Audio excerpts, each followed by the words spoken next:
आज की कहानी एक ऐसे किले की है जो दिन में जितना ही शांत और तिलस्मी दिखाई देता है, रात होते ही वो उतना ही भयानक और खौफनाक हो जाता है।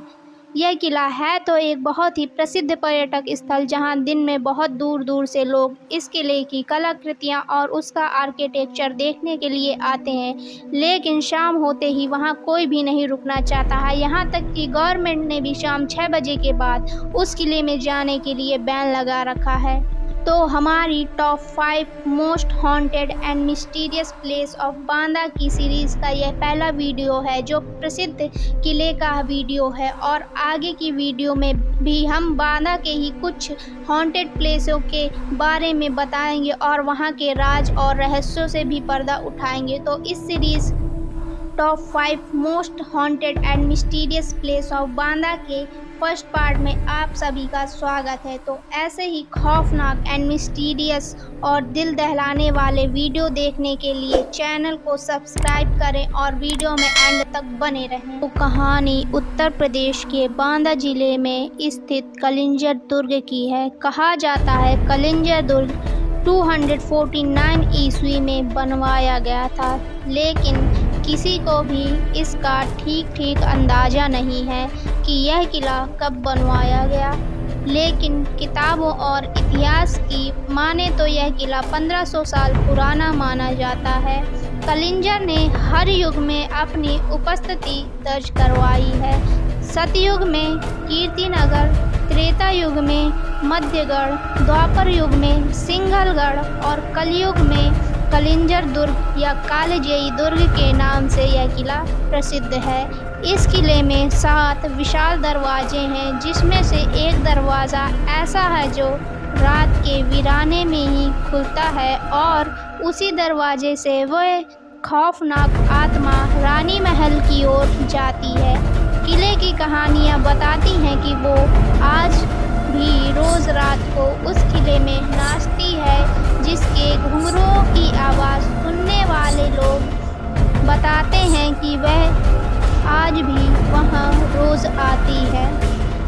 बताया जाता है कि 1500 साल पहले उस किले में पद्मावती नाम के नर्तकी रहती थी, जिसकी सुंदरता और नृत्य को देखकर राज्य के सभी लोग और राजा भी मोहित हो जाते थे। पद्मावती के घुंघरुओं के सभी दीवाने थे, लेकिन उसकी यही कला उसके मौत का कारण बन जाएगी, शायद उसे यह पता नहीं था। राज्य का ही एक युवक पद्मावती की सुंदरता और कला से इतना मोहित हो जाता है कि उससे प्रेम करने लगता है, लेकिन पद्मावती उससे प्रेम नहीं करती है। एक रात उस युवक ने पद्मावती को किले की एक गुफा में बुलाया और उससे अपने दिल की बात बताई, लेकिन पद्मावती ने उससे प्रेम नहीं करती थी, इसलिए उसने उसे इस बात को ठुकरा दिया और वहां से जाने लगी। युवक बहुत ही गुस्से से लाल हो रखा था। उस युवक ने उसी रात को पद्मावती की पीठ में चाकू मारकर उसकी हत्या कर दी और उसकी लाश को उसी गुफा में छुपा दी। जिस रात को पद्मावती की हत्या हुई वो पूर्णिमा की रात थी। पद्मावती की अननेचुरल डेथ की वजह से उसकी आत्मा वहां भटकने लगी और वह किला श्रापित और हॉन्टेड हो गया। इसीलिए आज भी पद्मावती हर पूर्णिमा की रात उस किले में आती है और नृत्य करती है और चीखती चिल्लाती है, जिसकी आवाज़ गांव वालों को भी सुनाई देती है।